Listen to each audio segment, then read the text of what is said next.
我现在是往上或往下呢？我们所做的，若交托耶和华所谋的，我们就会成就。是人生很多的时候，生活中看起来不知道是上或者是下，有许多的担忧。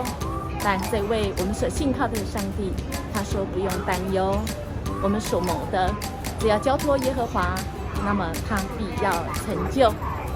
我们有没有看到最近音乐牧师尝试着用生活中的事情点点滴滴跟大家分享？那么很奇妙的，就有很多人来对我来回应。是的，很多事我们想象不到，但我们如果来交托神，要来成就，手把手，祷告手，手牵手，祈祷的手，分享几行代志，分享一件事情哦。你现在要交托想要抹定的事情哦，手牵手，祈祷的手。